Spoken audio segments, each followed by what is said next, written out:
இந்த காலிஃப்ளவர் காதுகள்னு சொல்லுவோம் ரெஸ்லிங் ஆடும்போது. அடிச்சு அந்த அந்த அவங்க அப்படி அடி வாங்கி வாங்கி வீங்கின காதுகளா இருக்கும். அந்த கலர்ல இருக்குது. கடைசி 3 போட்டிகள் பட்னாவோட டிஃபென்ஸ் இந்த லீக்லயே அதிகபட்ச விலை கொடுத்து வாங்கப்பட்ட டிஃபென்ஸ் சும்மா முழிச்சு ஆடிக்கிட்டு இருக்குன்னு தான் பாக்குறோம். வாய்ப்பில்லாம வெள்ளை வாய்ச்சிருக்கா சான்ஸ் கைகள் எங்கேயாவது வருமா வந்துச்சு. சூப்பர்ங்க.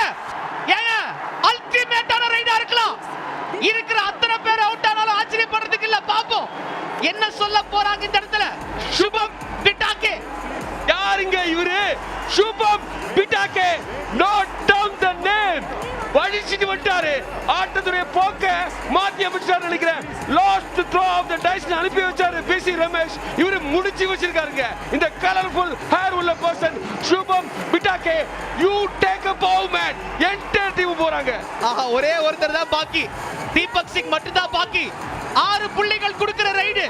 யூபிஐ லைக் சூப்பர் ரைடு இந்த இடத்துல. அஜிங்கியா பவார் சந்தோஷப்படுவார்கள் இதை பார்த்து.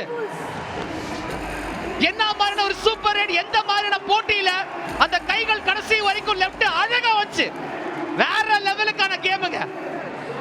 தீபக் வந்து வேடிக்கை பார்க்கறாரு. என்ன நடந்ததுன்னு முடிஞ்சிச்சுப்பா. 7 பேர்ல 6 பேர் அவுட்டுங்க. இந்த மாதிரி ரைடு ஆக்சுவலா பார்தீப் நர்வால் ஹரியானாக்கு எதிராக பண்ணாரு. பட்னா பெரிஸ்க்கு விளையாடும் போது 6+2 ஆல் அவுட் பண்ணாரு. இங்க ஒருத்தர் மட்டும் பாவங்க.